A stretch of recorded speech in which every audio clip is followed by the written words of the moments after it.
Well, good morning, everyone. Well, I said this yesterday, and I'm going to say it again today. It is very, very nice to see all of you. My title is kind of strange to David just because this is more of a recent development in our agency, the way that we're organized. And I'll get into our organization and everything. But my position is really to coordinate all of the directors that we have in our agency. But for many, many years, I was doing what Shannon and Lori are doing, which is I was the direct liaison with the county officials. So counties have a very special, dear place in my heart. And I also know how very, very difficult the job is. And quite frankly, as I got to know more and more about all the various offices, it is amazing to me what all that you can accomplish with so little in resources. It is amazing. And for those of you who are brand new to government, you are going to be amazed. Because one, you're going to go, wow, can I really do this? The answer is yes. You will be able to do this. There are the resources out there to enable you. You are going to find out through your own fortitude what a strong person you are. Because when Paul and David were talking about that you're going to have some hard days. You're going to have those days when you cannot satisfy anybody but yourself. But you know, that's life in general a lot of times. It's just sometimes this job will put it more in your face. When you get into those difficult kind of situations, for county auditors, remember, you're one of 92, and those others will be there to support you. If you're a treasurer, you're one of 92. Once again, for each one of your offices, you are a select group of people. That's why we keep telling you, turn towards each other and your associations, because they will get you. The ones who've been around for a while, they've probably run into the same situation. And so if you get into those days that you are just so frustrated, reach out. Don't just let it boil inside of you, because everybody's been there, and we want you to be successful. I know that Courtney, Paul, David, they all talked about how they want you to be successful, and here are the resources. Nobody is giving lip service to this. We really seriously mean this. So, David did bring up a point about State Board of Accounts when he said that we might not be able to give you certain kinds of help. We are the audit agency, and so we do have to have a certain amount of independence. You can always contact us. We will try to either give you the right sources to go to, because sometimes we're not that source. We'll give you reference materials. We'll also help you, and I'll go over some of these things like our manuals. Where we can't exactly do this for you is, say like you want to have an internal control process. Now, we can tell you that you need certain processes and generally what they should entail, but we're not going to be able to give you exactly, because then when we would come in and audit, we'd be auditing ourselves, essentially. But don't be afraid to ask. We know where the boundaries are, and then we'll know how to help you go beyond those boundaries. You should, and you'll be getting another handout, but right now at the end of the tables, early this morning there were two handouts, one with this PowerPoint And then there was another one that kind of had a chart that had fund numbers and fund names and those types of things. Does everybody have those too? Okay. If you don't, just raise your hand. Okay. And I'll let Lori, in case you didn't know, this is Lori. And this is Shannon.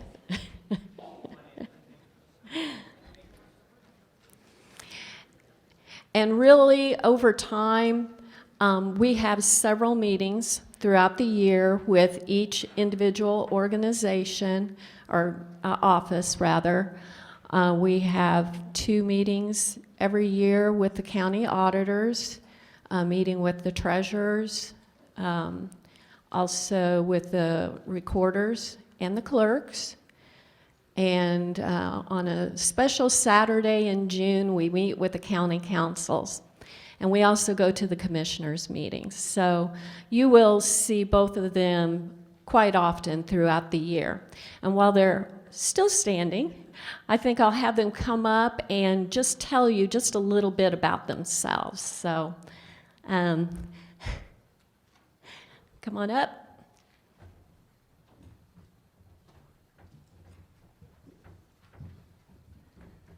Well, hello. As Debbie had said, my name's Shannon Lopez.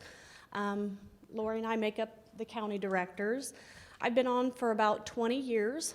I spent 17 years out in the field, so some of you that have moved from an office to another, if you've served in Grant County, Huntington, Wabash, Madison, Marion, maybe some other counties too, Howard.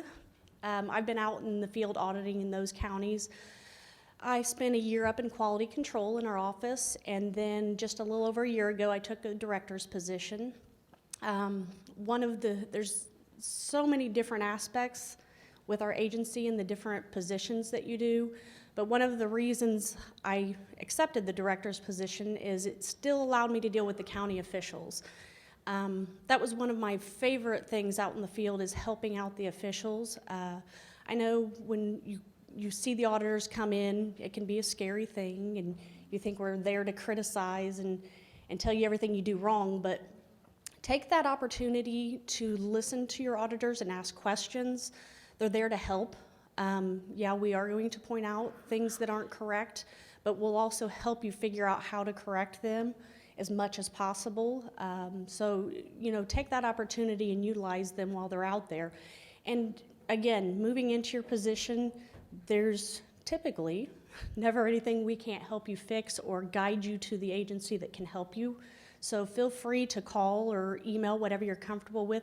Anytime you need anything, that's what we're there for. We're there to help. So I'll let Lori speak and tell her a little bit about you.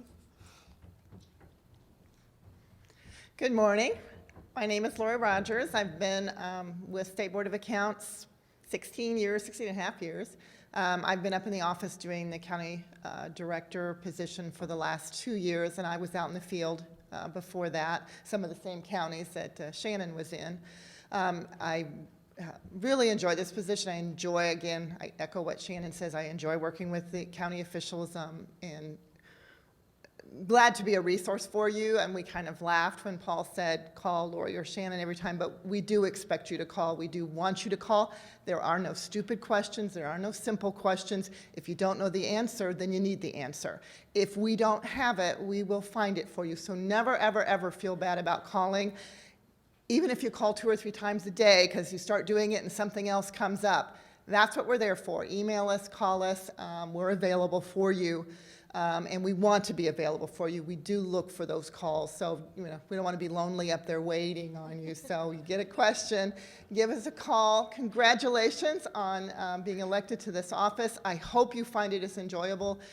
Being a public servant is very difficult but very rewarding work, and really you are to be admired for what you've taken on, and just wish you the best success. And if you need us, call us.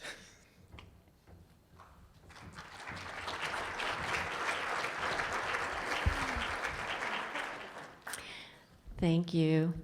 And believe me, they do not sit up in the office ever twiddling their thumbs. There's always something to do, but that's what they want. They want to be there and help you. And I think you can just see from their enthusiasm that they really do mean it. I will have to say that generally, those auditors that come out and visit you, which, you know, not all of you will see. If you're in the coroner's office or the surveyor's office, you might not see the auditors. But if you've got questions that you think that we can help you with, even in the offices that we don't touch frequently, please feel free to give us a call, because once again, these two will figure out what the answer is. They might not know where or what you're even talking about, but they'll dig in and they'll find it for you. There's a lot of connections we have with other agencies. You know, there's things like marriage license, and that's health department, and we've got contacts there. You know, so don't feel like that there's any question that you're like, should I call State Board of Accounts, DLG? Oh, okay, now which one does what? You know, because a lot of times those are very close, budget questions. We know where the boundaries are. As the commissioner said, we make sure that we talk to one another. Courtney, we get emails all the time. We get email back and forth. We actually meet on a monthly basis. And so don't hesitate about calling just because you're not sure which one of us. Same with auditors, state. You know, we will get it figured out and get you to the right person.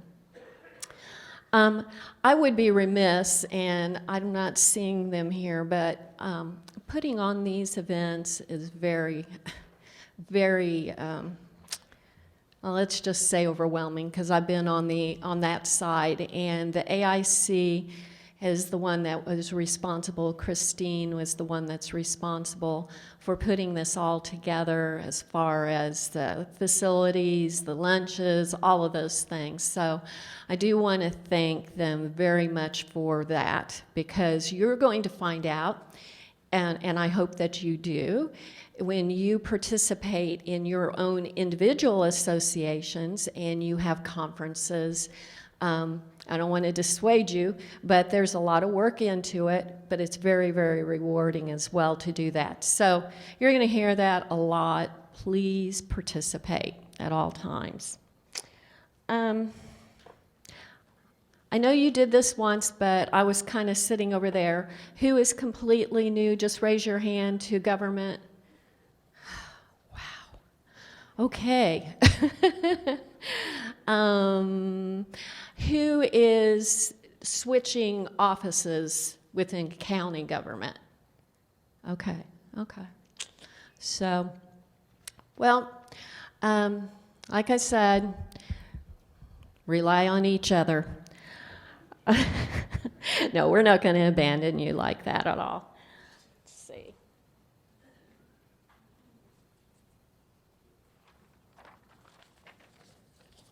One thing that I do want to bring up is that that form is very important, the yellow one that he was talking about, David was talking about, for you to fill out, because we do want you to get your reimbursement.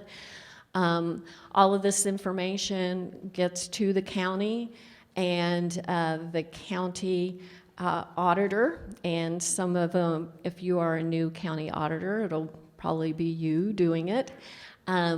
Then based on claims, we'll be doing reimbursements for this meeting. So please make sure that you get that turned in today. And you are entitled to reimbursement. The IC code for that, and you are going to hear us refer a lot to IC codes, because that's one of the things about your positions, is whether it's constitutional or statutory office, it isn't just willy-nilly. The statutes provide what your duties are.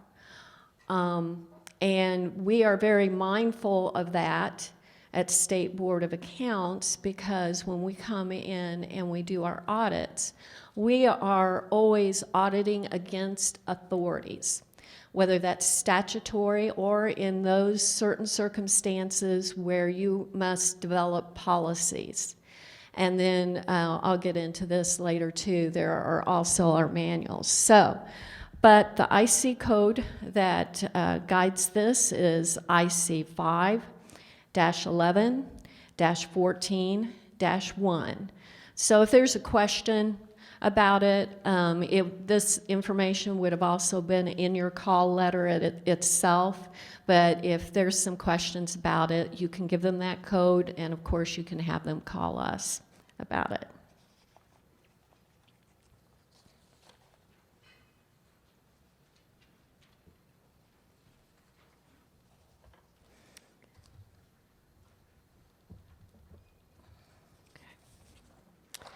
Okay, so who is the State Board of Accounts? Well, I think Paul went over it, but I'm going to talk about it just a little bit more in depth here.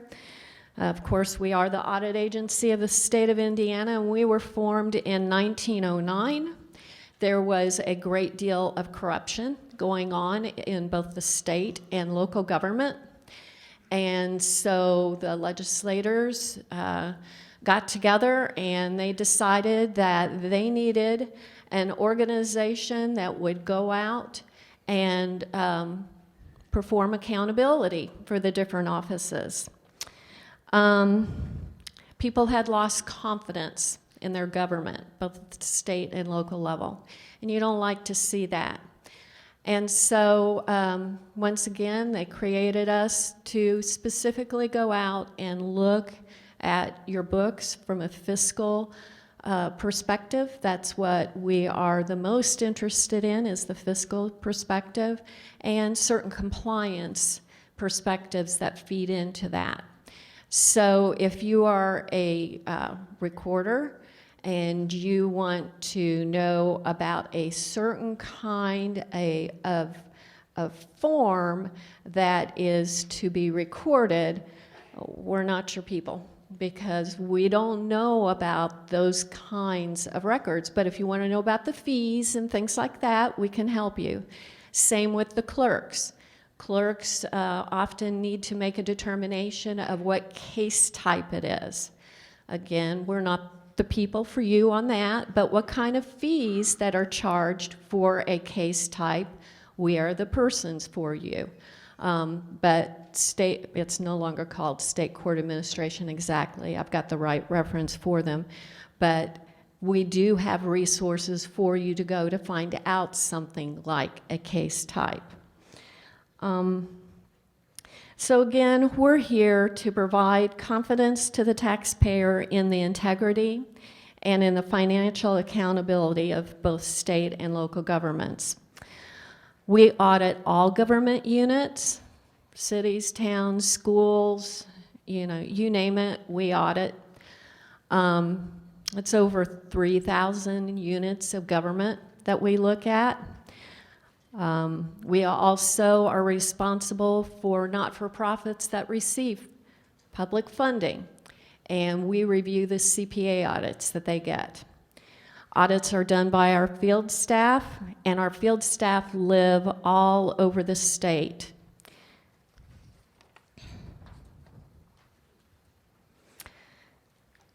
We're also the ones who prescribe the uniform accounting records for all governmental units, and to issue the audit standards that everyone must follow. This is so there's going to be no surprises when we come in to audit. It's not like we go in arbitrarily and say, we just don't like the way you're doing it, because you would have as many field examiners having different ideas of what's good and what's bad. Where a judgment comes in is in the compliance itself and materiality, those types of things. But you will know, based on statute, your policies, or the uniform compliance guidelines that we provide, whether or not that you're in compliance. So it's not an arbitrary thing that we audit against. And again, these can be found in our manuals and in bulletins. These are found on our website, and if I have time, I will be going to our website to kind of show you these things. And that's at www.in.gov/SBOA. And so you can find all of these manuals. Auditors, treasurers, recorders, clerks, and there's a drainage manual as well. You'll have individual manuals. There's also a general county manual available as well, which would cover all of the other offices.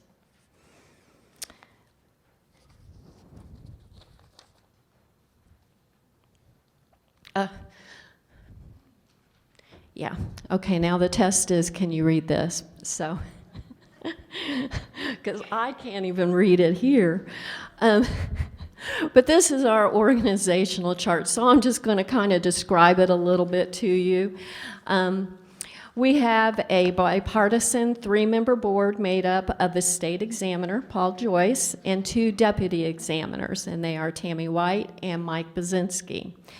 Each one must be a CPA, and the state examiner must have at least 5 years of accounting experience, including 3 years of federal audit experience. And considering how much federal money that we get, that's pretty important. We cannot have more than 2 board members of the same party, and there's no restriction as far as that they must be Republican or Democrat. There can be an independent as well. And I'm going to stop right here and say, as you've been hearing already this morning, we don't care if you're Republican, Democrat. I think you might even be surprised on our board who is what. They don't care. I mean, they just do not care. They want you to serve your citizens, and we want to serve you in the regard of helping you to do your jobs right. So I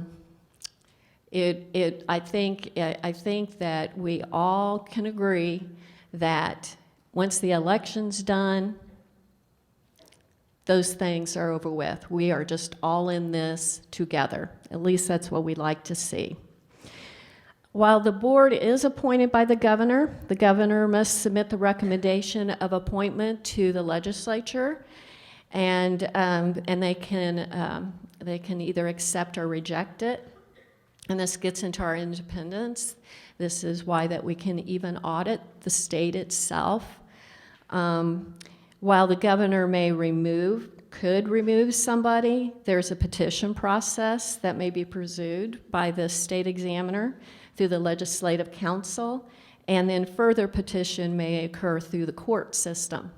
So I have never heard, ever heard of, no matter how much we might beat up on the state, and I've participated in that process sometimes. Never have I ever heard any threats on doing that. I think the law is very, very clear that there is a great deal of protection for our agency. The Legislative Council has a subcommittee referred to as the Audit Committee, and the State Board of Accounts, we work with them, and this gives us our voice directly with the legislators. So we do work quite closely with them about all phases of audits. Reports do go to the legislators. Our audit reports are there available, and sometimes we do have to kind of explain them. As we've been referring to, we have groups of specialties. The 2 groups that you will see on site are the audit group and the special investigation group. The audit group is the larger one, yay, and it's charged with performing audits, which we have defined as being federal audits or uniform compliance audits at this point. Almost all counties, with the exception about 5 of you, are subject to a federal audit. and there's deciding factors on that. So that also has some meaning to you, because that means we're going to consider you higher risk, and that we are going, which is a good thing, because your financial statements, et cetera, get audited on an annual basis. We have audit coordinators out in the field. You will hardly ever see them, but they are there. You should know at the entrance conference who your audit coordinator is. They might not be there, but it should be told to you who they are and how to get a hold of them. They are there if you have issues, and I don't mean accounting type issues, but if our personnel, and hopefully this never happens, if there are issues with them, you can contact them. But I do know that really the board wants you to contact the board, because if there's any misgivings about a field examiner, that really impacts who we are, and so the board wants to be made aware of that. So if you have some kind of thought that something's not right, just let our board know about that. The people that you will really deal with are the audit managers and the actual field staff who will be on site. And the field staff will be there continually throughout your audit. The audit managers come about once a week, and that's what they do, is they oversight several different audits at one time. And this should be a rarity, it's not because you don't want us there, but if there's a certain reason, say like you have just gotten a new system, you're in the process of transferring from one system to another, and it is just not the right time for anybody to be in there looking at your books or something like that. The audit manager is who you would let the audit manager know, and then from the audit manager they would let our office know, because the audits are assigned centrally from our office.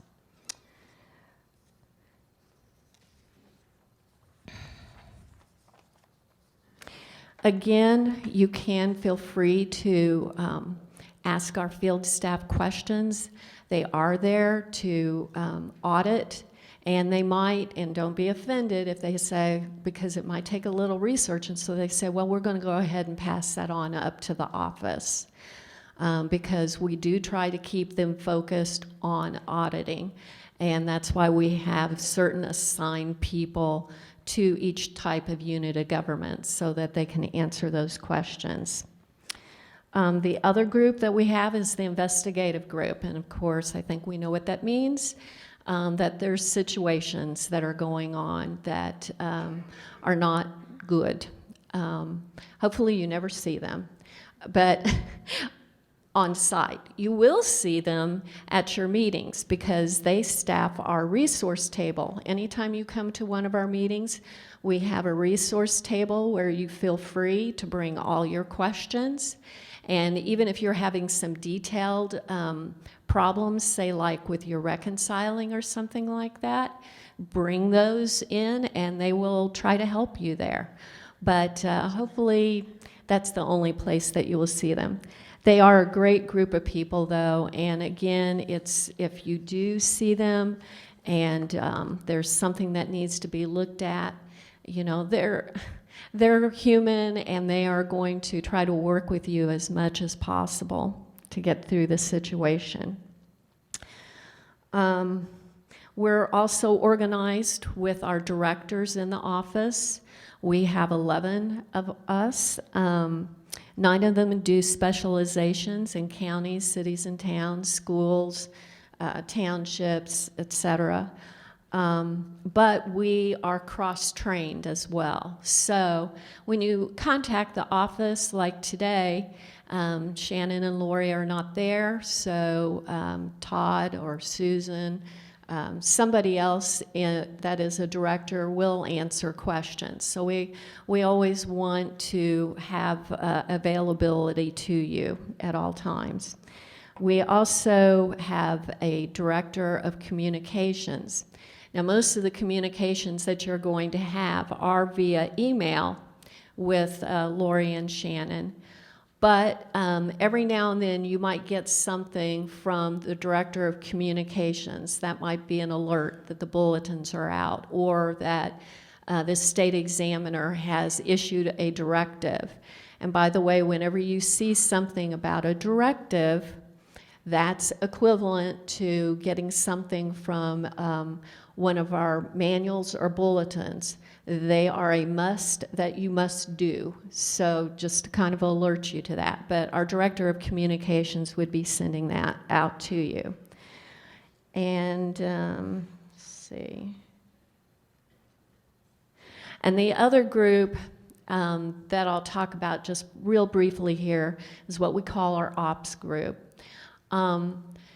They are mostly centered on policies that we have to follow in order to maintain our professional license, et cetera, like that, and to audit you according to those standards.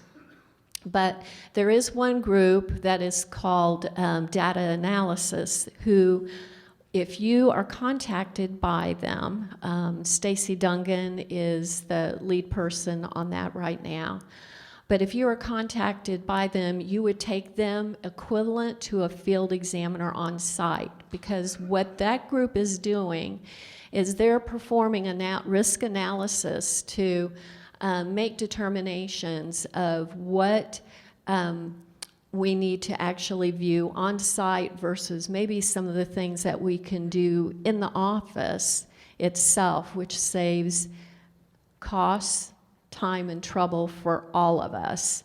So don't be surprised if you do get contacted that way. We just want you to be aware. The other person that you might have contact with is from our IT. Linda Baker was here yesterday talking about the gateway, so I just want you to be aware of her as well. Okay, well, I'm going to go ahead and get started, and we'll let people join as they come in and everything. There's a few more important things. Actually, there's a lot of important things that I want to start talking to you about and letting you know here. One of the things that you do need to understand is that when you do contact our office, even though we do have attorneys on staff, and actually some of our directors are attorneys as well as CPAs, we cannot give you legal advice. So when you ask us a question, we're always going to give you our audit position. And there are certain circumstances, like for the clerks, they have something called a petition and remonstrance. Very, very litigious area. We'll help out with the form, those types of things, because it's our form to help you with, but we cannot give legal advice. In that particular case, I'm like, you need to be working with an attorney from the get-go. And there's other things that we, the accounting side and the legal side do work hand in hand. So we're always going to give audit positions, like tax sales, those types of things. But when it comes down to the legal interpretation, a lot of times you are going to have to go to your county attorney for those things. But we'll be very upfront about that. We'll be, oh, no. You always need, like for labor issues, it can be a very litigious area as well. And so we'll let you know, no, you need to go to speak with your county attorney about something. And we're not going to let you hang, because if there's a certain interpretation that historically State Board of Accounts has written up, because obviously in order to come to our position, we do have to interpret statute. We're going to let you know that, but we're also going to let you know those situations where really you need to work with your county attorney. So I just want to let you know that. Okay. The next slide is just to let you know when it comes to hardly anybody does mailing, but every now and then somebody wants a formal position from us, and if they want that in writing, as in a letter, then you need to send it to us via mail. Our positions are equally good when they're through email, and that's what most people do nowadays. But every now and then, I had a university a week ago, they wanted a formal letter. And so I'm like, okay, ask me the question formally, and we will get that to you that way. But again, the email carries the exact same weight, so there's no difference on that. And that's also, our fax number. This is all the contact information. If you notice, I've highlighted in bold Shannon and Lori. Therese, her last name is pronounced Beardum. So you might not ever have to pronounce it. I have to think about it. She is the nicest admin assistant. She will help you. She is very, very capable of doing many things. So she'll direct you well, but her name is Therese Beardum. We also have another unusual name here too. If you ever try to contact Tammy White, her admin assistant, her first name is pronounced Dana. So. And of course, here's our email addresses and our website. Again, if you have personnel issues, let Paul know. I mean, Tammy or Mike as well, but Paul really is very conscientious about his field staff, and he wants to know if there's any issues there. Here's some other important contacts. Auditor of State's office. Fred was here yesterday to speak to the auditors and the treasurers.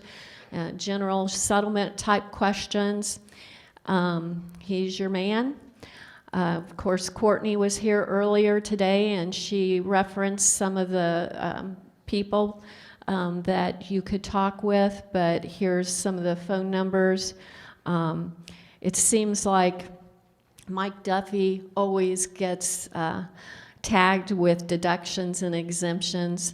So if you want to make up a question and send it to him, go right ahead. Okay. Secretary of State's office. This is really mostly for the clerks. Guess what? No elections next year. Yay! That'll give you a chance to catch your breath, because the last class that came in, they had to deal with elections right away. So feel very fortunate if you're new to government that you can, there's many things, many hats that a clerk wears. And having to do elections right off the bat, wow, that's a lot to handle. But anyway, the election division is always there, willing to help. They are coming tomorrow to speak to the clerks, and they also come to our clerks conference, so they'll be quite informative. The other office is Office of Judicial Administration. We always called them State Court Administration in the past. So just getting used to that new name. Jeff Weiss, if you've got case types, remember I was talking about a little earlier, we could not answer that. So Jeff Weiss would be the person to ask that. If you are using Odyssey in your county, again, if you're a clerk, this is with clerks, then Mary Dupree would be the person. Also Donna Egger would be the people that you'd want to contact with that, and they also deal with e-ticketing. Treasurer of State's office, again, they were here yesterday talking with the treasurers. Very important source. When it comes to investments, again, at State Board of Accounts, we have that general knowledge, and we have the general knowledge of, we can definitely point you to the statute. But when it comes to some of the more in-depth types of questions, what is a depository? Again, we will quote what the statute is. They've got the list of the official depositories that can be used. So again, they're a very, very important contact for the county. Department of Child Services, again, for the clerks, and the auditors as well, because there's a lot of accounting, bookkeeping that has to be done. Cynthia is great. Her staff is great. I know they came out yesterday as well to speak to the auditors, and they'll be here tomorrow to speak to the clerks. But there's their contact information. Public Access Counselor. This impacts you all, okay? Very important person in your lives is Luke Britt. Great guy. We will try to have him come speak at all our conferences this coming year, because I've never seen anything like it. He can speak for an hour and he'll still have an hour's worth of questions, because this is kind of a difficult area. We all are very conscious about the open door law. And I think the open door law is under IC 5-14-1.5. Very important for you all to know about this. And I'm just going to quote the statute here. I think it says it all. The General Assembly finds and declares that the state and political subdivisions exist only to aid in the conduct of the business of the people of this state. The official action of public agencies must be conducted and taken openly unless expressly provided for. So, and I think we all agree with that. You know, we don't want to do things behind closed doors unless it's absolutely necessary. And there are some things that can take place in executive sessions. This statute lets you know what those are. If you are uncertain whether something can take place in executive session, work with your attorney. But one of the people that you want to contact is Luke Britt, because he can talk to you about what provisions in the law, what his opinion. They do very much carry weight in case that there was ever a citizen who wants to say, hey, you're not doing this right, and wants to take you to court over it. And then if you have the public access counselor's opinions backing what you did, that will mean a lot. It talks about open meetings, of course, how you publish, serial meetings, when you kind of are talking about the same thing from one meeting to the next, what steps you have to do, what you don't have to do, because publishing that these meetings are going to be taking place is an important part of it, but there's certain provisions that you can make for the serial meetings. State Board of Accounts, we have a specific statute under IC 5-11-5, where while ours would be, our exit conferences with you would be considered under an executive meeting, no publishing is required for that. So it's very confidential, and I'm just going to stop right here and tell you that what we do is confidential. When we have an exit conference with you, that's to talk things over with you. And we've had cases where it's made its way out into the news. First of all, it's not a done deal at that point. And how bad is that if somebody's reputation is besmirched? When it's going to turn out that there's further documented evidence that we gain that we're not going to have a finding on that person. So exit conferences are very, very serious matters. We had the law past, I don't know what's happened, but it must be the new age with all the, Facebooking and everything else. But, it used to be that it was just understood, but now there is a specific statute, and it is a violation of the law if information is disseminated from our exit conferences. Public records requests. Under IC 5-14-3, again, you're going to get these public records requests. And most everything, unless statute provides that it is confidential in some way, like Social Security numbers or something like that, you are going to have to turn records over to the public. But there's rules. They can't just say, well, give me everything that you got. And I am definitely not the best person to speak to this issue. Again, if you are wondering how quickly that you have to turn things over, the manner there, I can tell you that there's a difference between how quickly you have to respond and acknowledge versus the law does allow a reasonable time to get records to them. But for those specifics on that, you do need to, if it's not clear to you and your county's attorney, then you need to contact Luke Britt. Because if there's a problem, it's going to go to Luke Britt. So get with him to begin with. Public records. Public records are very, very important.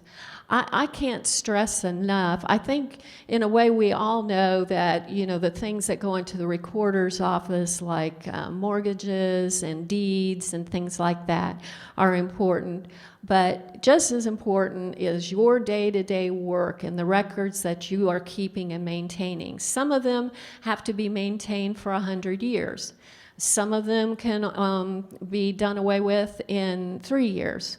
Some of them are not considered public records, and so they can be turned around immediately. So what you have in each county is a county commission on public records, and this is under IC 5-15-6.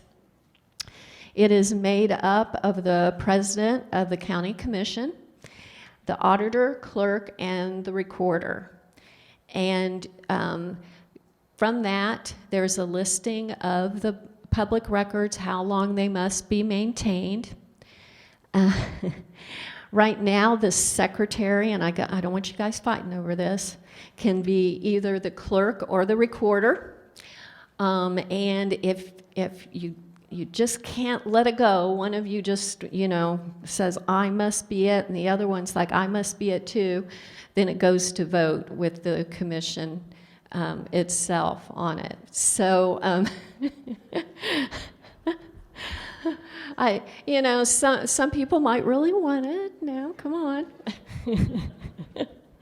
Anyway, but really it is an important body that is forgotten a lot of times, because you start having records stack up and everything, and you're like, what do I do with it?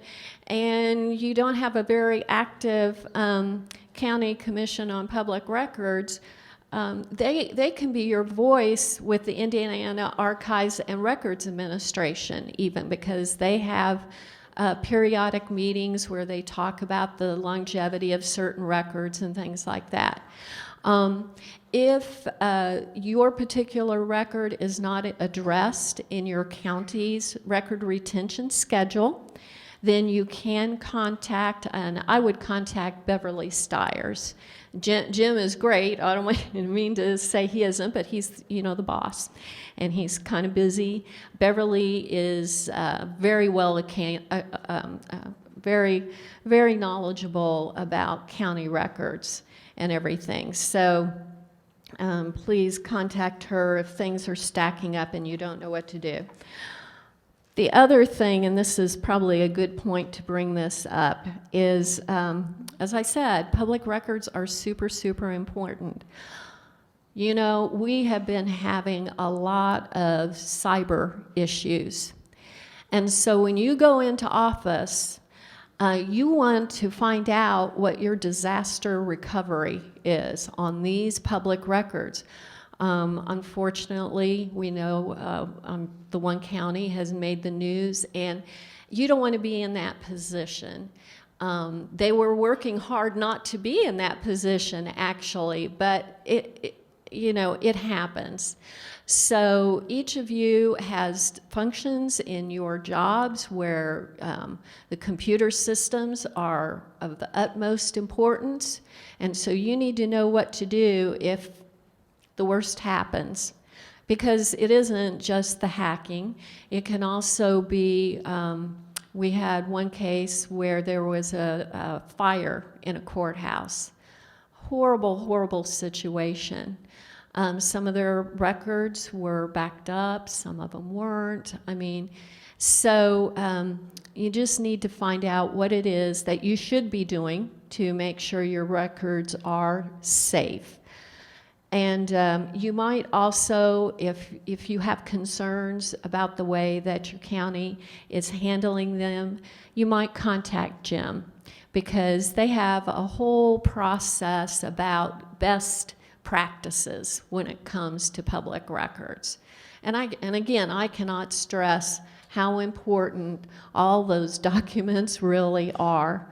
We had another county where they lost everything, and it took a while, a couple of years, before they were back to having all of the documentation that they needed to support everything. So just want to give that as a warning there. And I think it's good for you to know right away when you get into office what the recovery plan would be. Secretary of State, there's many things, but when I think of them most is for the recorders in the notary and UCC filings. So Rebecca Longfellow would be your contact person there.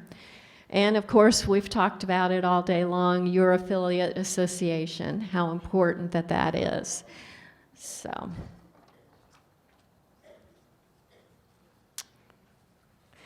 Okay.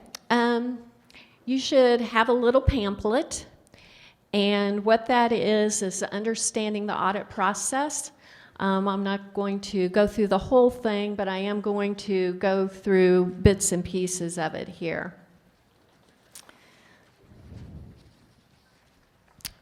First of all, when we come on site, we generally contact the auditor's office. So you'll just know right away that you're going to be the point of contact. And I would strongly stress to the auditors that you let the rest of your county know that we're there.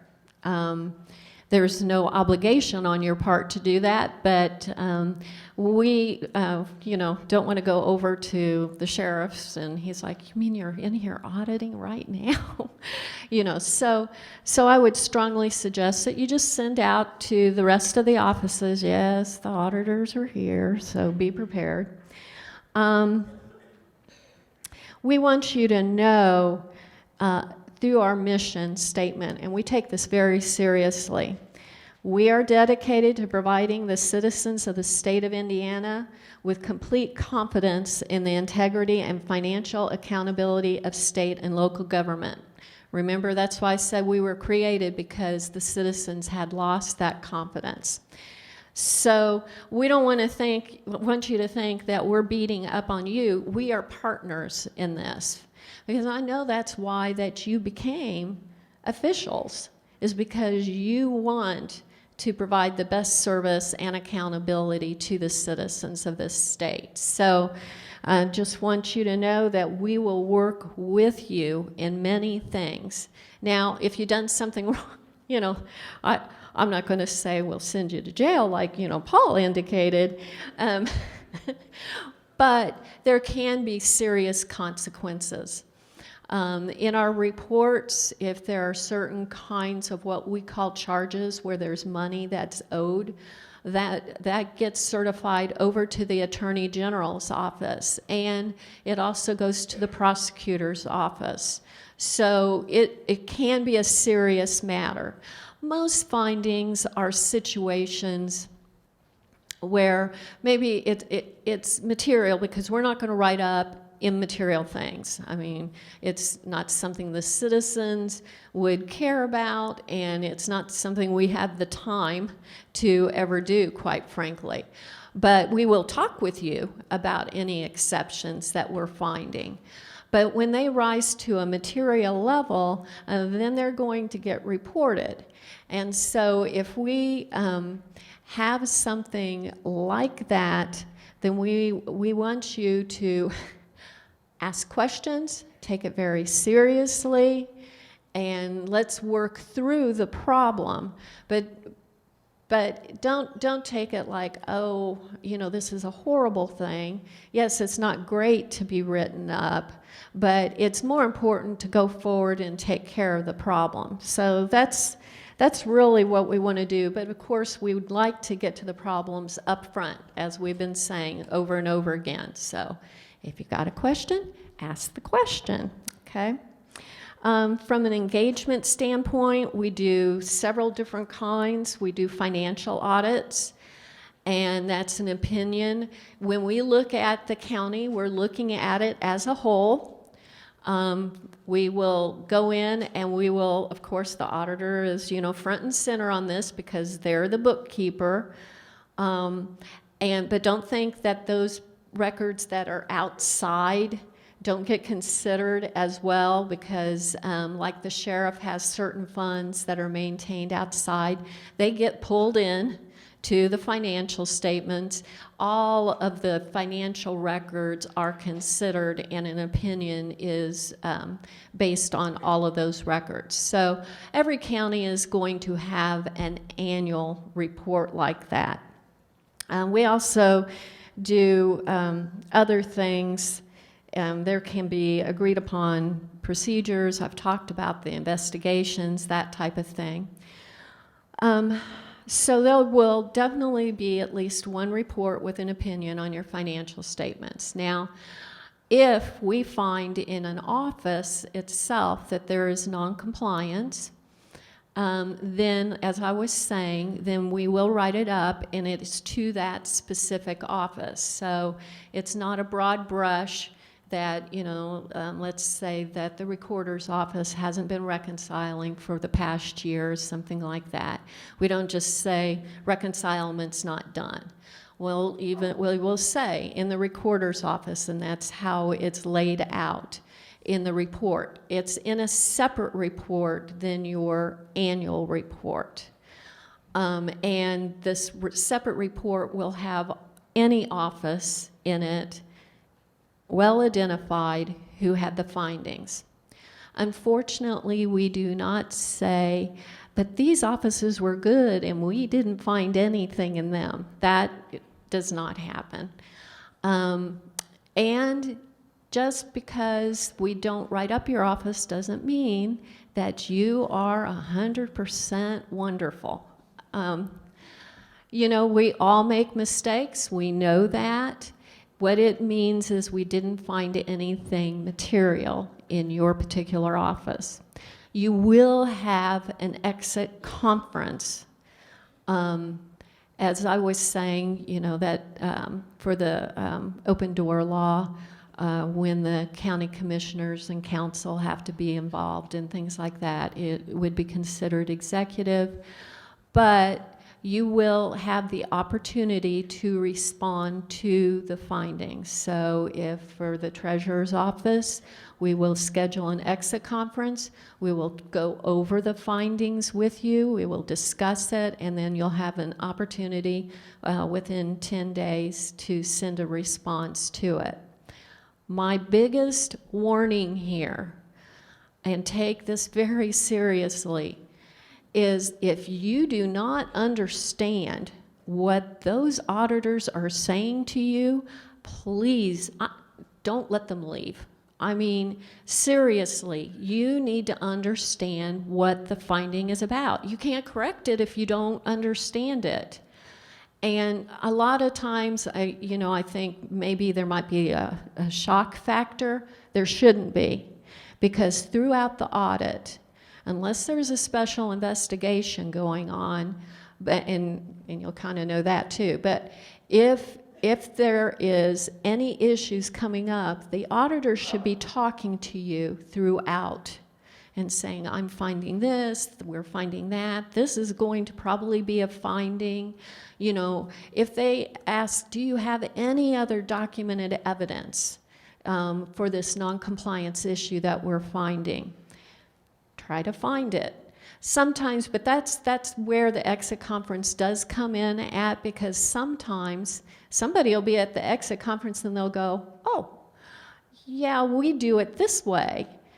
Wouldn't that be good enough? Get that documentation to them.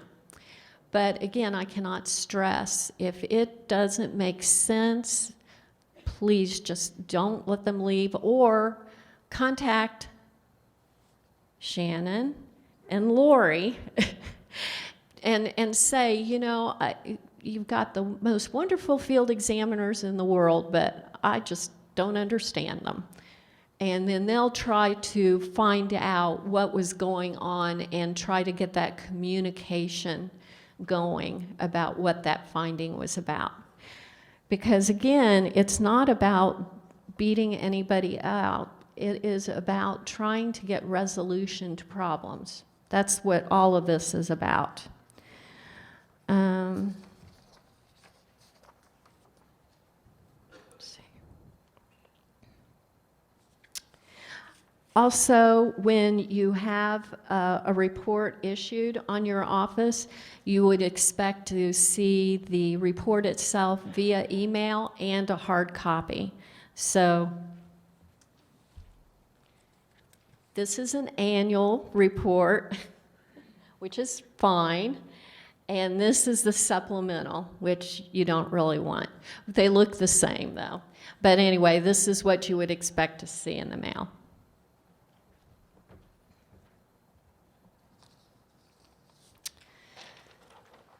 Okay.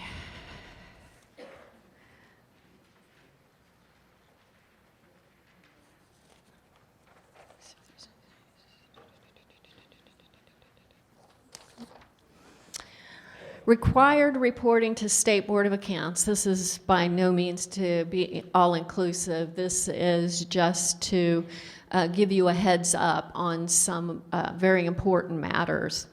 Under IC 5-11-1-27J, there is a provision that all erroneous or irregular material variances, losses, shortage, or thefts of local property shall be reported immediately to State Board of Accounts. Okay, well, we don't want to hear about every single thing because sometimes there's 5 cents missing. And the way that the law used to be written, it didn't have material in there. And while I appreciate the conscientiousness, and you, by all means, you can call us if you have a 5-cent issue, because honestly, we do take everything seriously. It's not a required reporting if you have a policy in place with a materiality threshold for these kinds of items. These kinds of items can be variations on, or variances on your bank reconcilement, let's say, or at the end of the day, your cash counts, those types of things. You need to find out when you get into office what is the threshold. Hopefully, your county has passed a threshold. If they haven't, you might start begging them to do so. Otherwise, it goes to 0, and you have to report everything to us. We might beg you to get a threshold, quite frankly.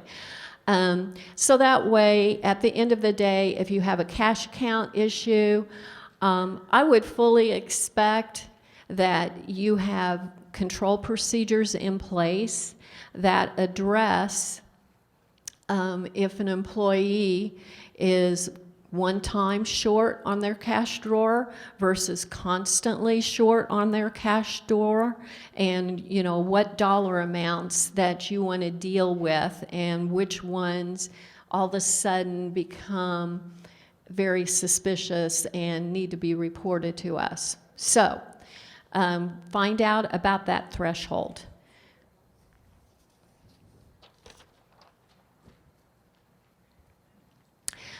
Now, that is a little bit different, and this is confusing, and I know it's a little bit confusing, is under IC 5-11-1-27, where you have actual knowledge or a reasonable cause to believe that there has been misappropriation of public funds. So what's the difference between this and what I was just talking about? Well, this would be, because the other one mentions theft. Well, when we talk about theft there, we're talking about external theft. Somebody breaks in, steals the cash box or something like that. This is when an employee is actually misappropriating funds. That we need, there's zero tolerance for that. That we need to know right away. There's difference again between the cash drawer shortage, because reasonable cause to believe. If somebody does that, we all make mistakes, and so somebody, is $1 off or something like that, then, maybe they need to have some training or something like that. But if they're off $5 every single day, there could be a lunch, money for them or something like that. So, and now all of a sudden it's falling under this statute where you really do need to report it. So just want to make you aware of the difference between the two. And you can report, again, to Lori and Shannon, or on our website, there is actually there's a little form that you can fill out, and we check that quite regularly for that kind of information. So, okay, internal control. Very important area. We can't really exist and do business well without proper internal controls. And what you need to know right up front is, at this point, all of the counties should have adopted a policy. Now, this policy is not a internal control process. It's the policy that says that they are going to follow this statute, essentially. And that statute does get into, what components of an internal control have to be followed, all of that. I don't have time today, and I'm sure you're probably grateful for that, to go over what is internal control and everything. But do know that there should be adoption of the policy, and then there's training on internal controls that are required of you and your employees. And so if you're coming in new to government, then that means that more than likely you should have this training. Now, there is a definition, and I think it's E in IC 5-11-1-27E, could be the C, but that gives the definition of which personnel requires that training. And by all means, we expect you to make that determination. But I'm asked quite often, well, do the county commissioners, they don't really handle money, do they need to have that training? Well, they're a very important part of internal controls. So my answer would be, you have to make that decision, but I think to have the training would be a very good thing. The same for county council. Goes without saying, auditors and treasurers, recorders, clerks, you need the training on this. On our website, we actually have a video that can be viewed, and that would give you the training that is the minimum requirement that has to be certified to every year. So to me, it is just an exposure. We also have a manual on the website. And I think that doesn't hurt for you to look through that. It's not a big manual by any means.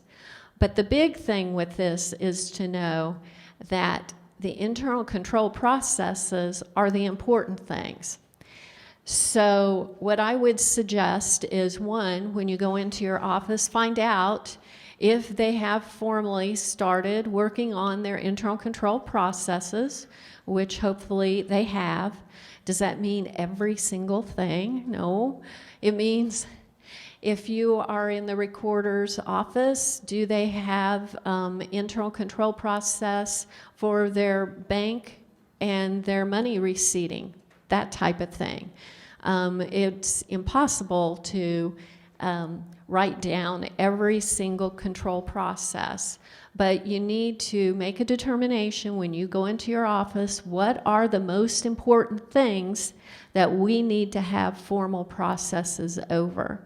And you'll be getting more training. I mean, honestly, when you look at the training that we provide, internal control is almost behind every single thing. And you're going to be surprised too, statute has built-in internal controls. The division of the offices between the auditor, treasurer, commissioners, counsel, that is a segregation of duty, built-in internal control right there. That's why it's critical, not just for you to be in compliance with statute, but it is critical that you don't blur the lines. And that's especially important for treasurers and auditors. Auditors are the bookkeepers, treasurers are the investment banking people. I have seen in counties before where offices, who receive receipts, they'll take it over to the auditor's office and leave it there, and then the auditor's taking it over to the treasurer's office. No. The treasurer receives that money. The auditor is going to give forms, receipts. We don't need to go into the quietus and how all that works and everything, but they're going to ultimately be booking that. They should not be handling those funds. So something to keep in mind for all of the offices, please don't just dump it on the auditor. I mean, I know it's tempting, but don't. So internal controls are something also that we look at when we look at compliance for you, and you might be written up. So that's another risk factor you might take into mind is review our reports. If we've had supplemental findings on you, look at those and say, how could we do this better? What controls do we need to put into place? One other thing about the reports, we of course do audit backwards, and so we'll be looking at 2016, and you had nothing to do with that, but you are responsible for the office now. So, and you get the chance to respond to it. And by all means, respond to these findings too.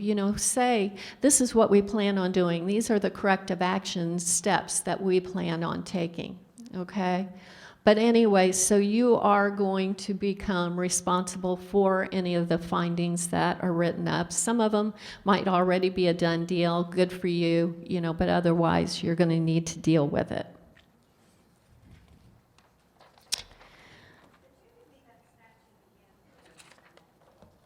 Oh, internal controls. Yeah, it's IC 5-11-1-27.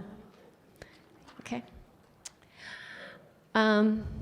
Next, what I'd like you to do is pull out your other sheets of paper. What this is it's actually the funds that you have in your county, the general type funds, not the home ruled ones. And you might think, well, what are we getting this for? The county auditors are going, I know why I got this, but why is everybody else?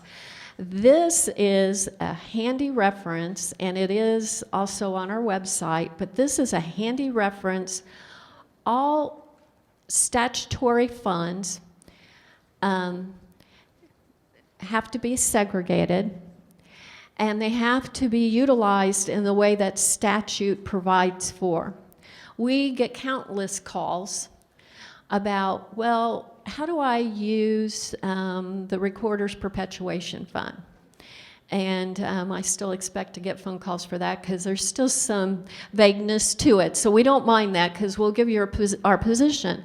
But this gives you the statute for each one of these funds and lets you know where you can go to at least get the basis of how that these different funds can be expended. You know, this is especially important for county council, very helpful to them, county commissioners when you're, trying to figure out some of your policies.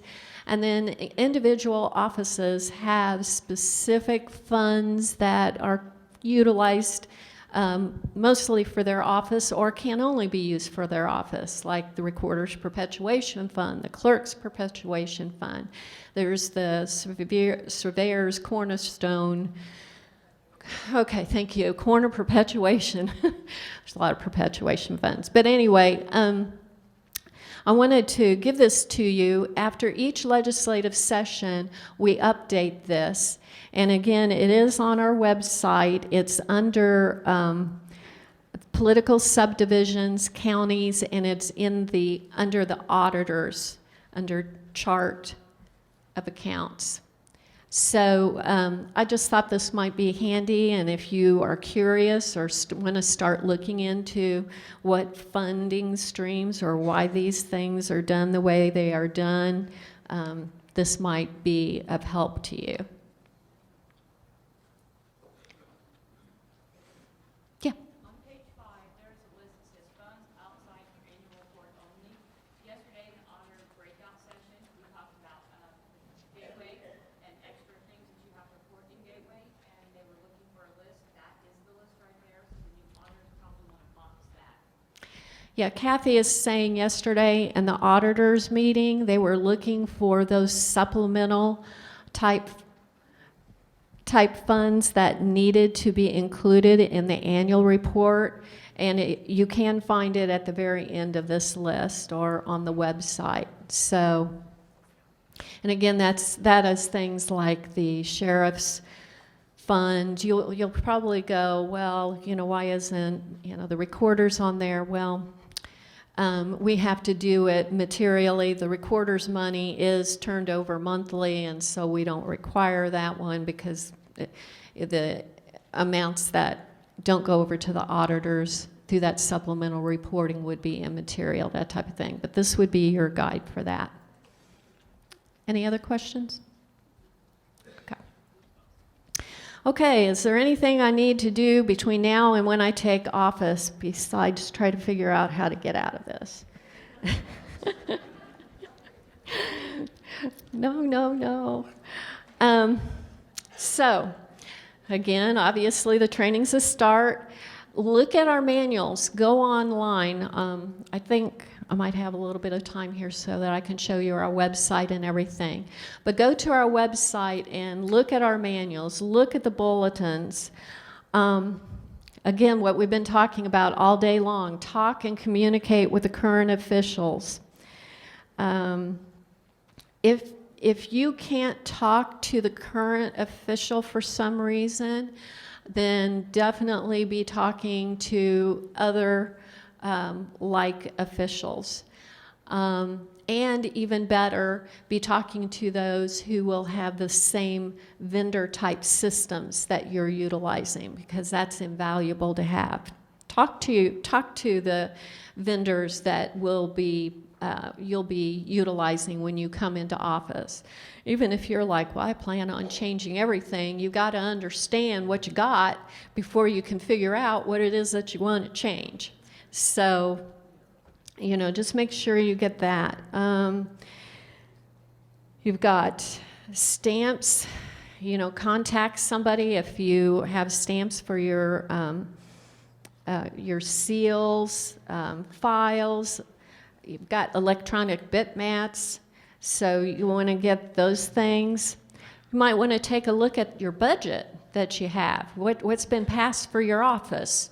You know, that'll give you an idea of what you can start spending on or what you need to start thinking about, or you're like, oh, I'm being restricted here, I wanted to do this. So it'll give you a path that you now know I'm going to have to get maybe some additional appropriation, or, you know, you can always ask, even if they can't give it to you. Definitely look at your fund balances. You can, again, go on to, you should be able to ask in your county itself for this information. You can also go onto the gateway system that Courtney was talking about. The annual report is in there for the 2016 year, and the budget information is there as well for the 2017. So that'll kind of give you a feel for what you're walking into from a financial perspective. Find out your county's way of having an oath. Some are very ceremonial, you know, invite the whole family. It's, you know, quite the tradition. Some are like, you got, you know, the judges will do it. Other places they're like, well, figure it out and go find somebody who can give oaths. There are many places and people in your county that can do oaths, you know, and so I would just, I would just want to know if there's a big ceremony and that you need to be aware of that more than anything else. So you're going to have to do that January 1. For your bonds, this is very, very important. Make sure that you got it in place. That's one of the steps that you have to have in order to be able to take office, is that you have to be bonded if it's required. For auditors, treasurers, recorders, and clerks, it is required.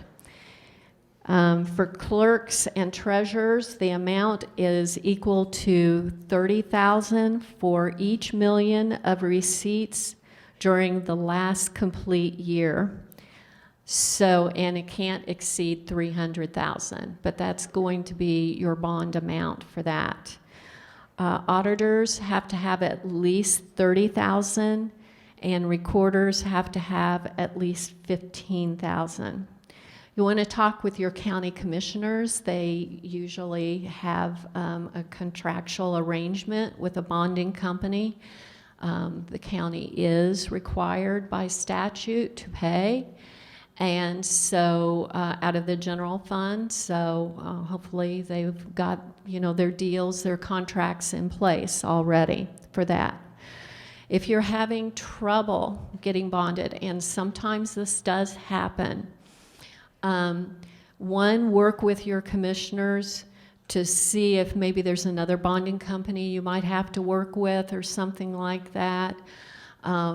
Contact the Association of Indiana Counties if that doesn't work out for you, because sometimes they know of a bonding company in particularly delicate situations that might work for you. So hopefully none of you run into that, but there are people who have had, you know, crisis in their lives where they've had to file bankruptcies, those types of things, or dissolution of a marriage, and they can impact the bond. So one thing, and I wish I'd brought a copy for everybody, but I didn't, but in the Recorder's Manual, in Chapter 8, page 21, there's actually a listing of all of the amounts that have to, for those that have to have a bond, and it even lists those who have to have the bond, and where the amount, or who fixes the amount, who would they have to be approved by. And so I think that's really a handy little tool there to have. So again, that's in Chapter 8, page 21 of the Recorder's Manual. And by the way, almost all of them have to be recorded in the recorder's office, except for the recorder who has to record it in the clerk's office. So.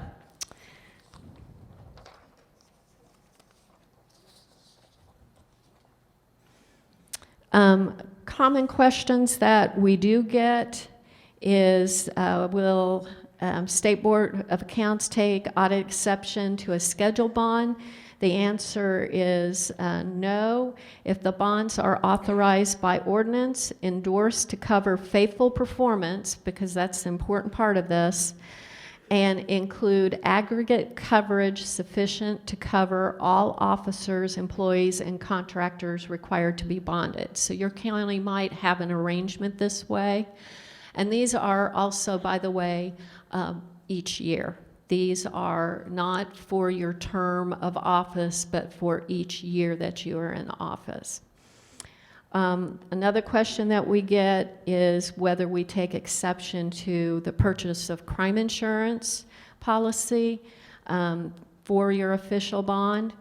And again, we will not take audit exception if, in lieu of a bond, if the crime insurance policy is authorized by ordinance, endorsed to cover, again, faithful performance, and includes the aggregate coverage sufficient to cover all of the officials.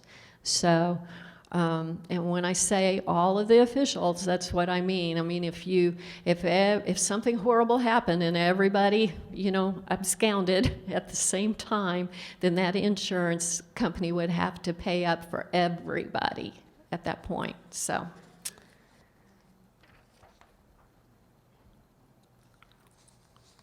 Another thing to look at is how many bank accounts. Most of you shouldn't have bank accounts. If you're a clerk, recorder, treasurer, obviously you are going to have bank accounts, but auditors should not have their own bank accounts. There's a problem if you walk into the office and there is one. Because the bank accounts are statutory on who has and who doesn't have those. But anyway, you'll want to know about the signatory for any checks. You'll want to know how to deal with the bank, because some of this is electronic and everything. So you'll be wanting to, get in touch with the bank, let them know who you are, what the process is going to need to be.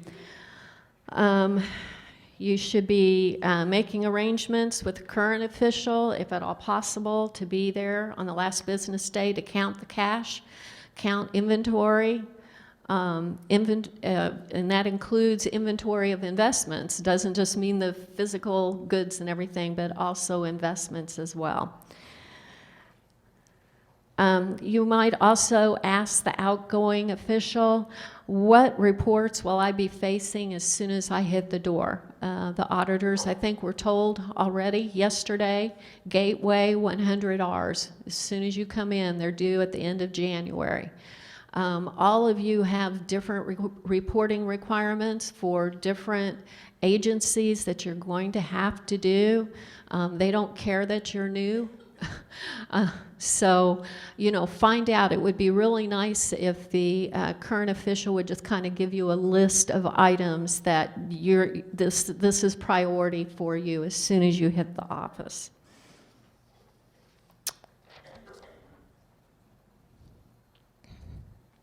Simple things. I've had people call us and go, I'm locked out.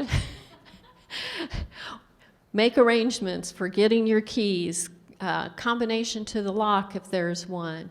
Your computer systems, you want to have you activated, them, the old official, taken off. That's very important. Even if you've got the best working relationship in the world with the current official, at midnight, they are no longer responsible and you are. And so you want to make sure that it can be well delineated when the responsibilities transferred. So even if they're going to be working, there might have been a problem in the system or something like that, and they might be going to work with you to try to help resolve those issues. You still want to make sure that you're the one in charge of the system now and not them. Also, your logons and your email accounts. Almost everything that we do now is via email to you. I can't even think of anything that we mail anymore. So it's very, very important that you get your email accounts set up. Contact us. Let us know what your email addresses are.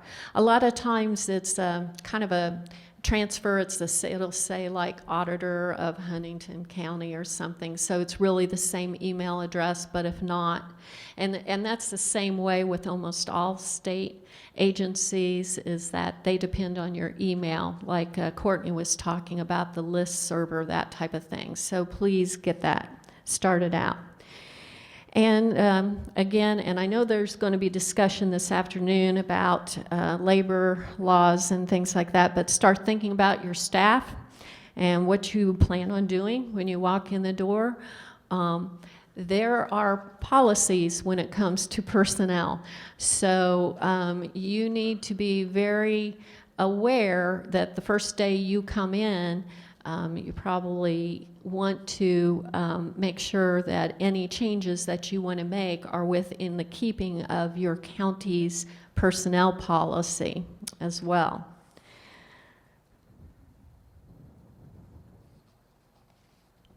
We talked about your resources. Let me see. See if I can. I'm going to pull up, see if I can do this quickly, because I want to get you off to lunch too. Yeah. Okay. Here's State Board of Accounts website. And what you'll notice is under political subdivisions, this is where you're going to generally find the information that you want. There is a section for internal control standards, just what I was talking about. This is where you're going to find the video.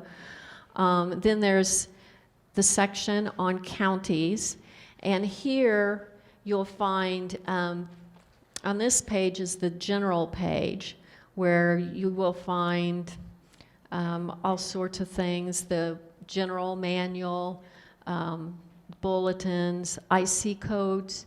And this is something that this will give you general IC codes that are relevant to the county.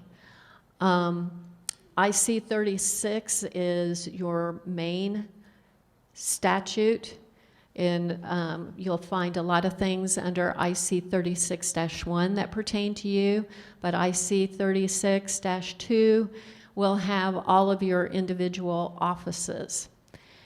So if nothing else, you might not be like thinking I ever wanted to read in a statute, but if nothing else, I would go to the statute that applies to your office and read through it and see what it says about the duties that you have. Under here, it also has the purchasing laws, that type of thing. So. And then you can go to your individual office. So you can go over to the clerk. There's a clerk's manual that's specific to it. And then again, when it says IC codes, these IC codes are going to be a little bit different. They're going to be the IC codes that are specific to the clerk's office. And they're wide-ranging. They're not all, for them, it's not under 36, so forgive me. When I was saying 36. For them, it's really under IC 33, though when it comes to the general counting laws, that would be under IC 36 for them as well. The other thing to keep in mind, bulletins. These bulletins are a wealth of information for you. Just about any question that you can think of has been thought of. And so if you go here, and don't try to look individually through this. There is a button down here that you can download the bulletins. These are 10 years. These bulletins and their authority are good for 10 years. And so that'll download all 10 years worth. And then you can do a search over the whole thing. So if you have questions about the Recorder's Perpetuation Fund, you just type that into the search engine, and that will pull up every single reference. If you try to go online, it will only do a search for each of those individual bulletins, and so it's very inefficient, and I wouldn't do it. I mean, just very inefficient to do it that way. So I highly recommend you do that. The one thing that we have at all of our conferences are Q&A sessions, and we put those in the bulletin. So that's why I said any question you can think of has probably been asked, and it's probably in that bulletin somewhere, someplace. So I would definitely, and for the manuals themselves, I would also do it that way. I would do a download so that you could do the searchable feature. The one thing that I caution on the manuals is when it comes to the IC code references, they are out of date. We are working on getting that up to date, and for those of you who have been around for a while, you've heard me say that before, so don't snicker at us. But the processes that are in there are important and very applicable still. And there's one chapter that you'll find in every single manual. At the end of each manual, there's what we call the uniform chapters, but there's one that will talk about all of the kinds like advance payments, internal control, anything, not any topic that you can think of, but many topics. We audit against this, and so I think it would really behoove you, if no other chapter that you read, that you would look at that general chapter. And let me see if I can pull that up for you real quick here. So I'll go to the general manual.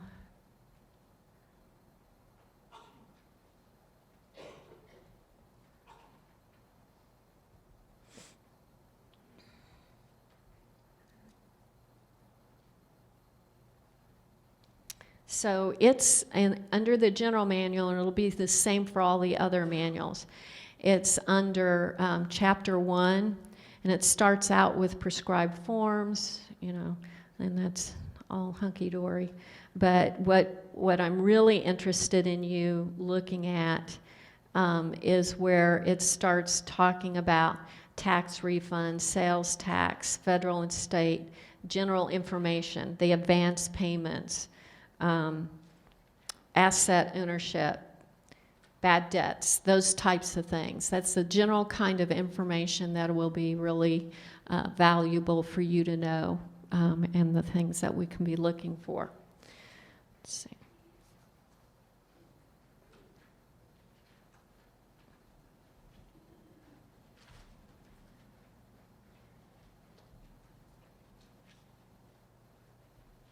Oh, okay. Because I can forget the rest. This is also important. Do not be afraid of the Indiana General Assembly website. This is where you go for the statutes, and as the laws, legislation's going on throughout the session, it's where the laws will be, the legislative laws will be at. And the one thing that I caution you on is, for some reason, it doesn't work as well. Well, let me just tell you, Chrome and Firefox seem to be the better way to access the General Assembly. But anyway, so here you would go to the Indiana General Assembly, which is iga.in.gov, and you just click on the laws, and we'll just, there's many different ways to get to things, but, well, there we go.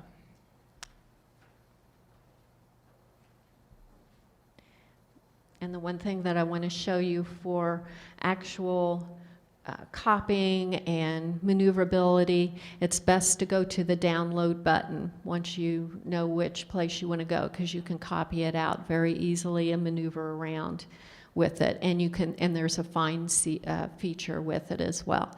So please do not be afraid of going to that website. I'm not going to say you're going to become an attorney or anything like that, but it's definitely a valuable tool to have.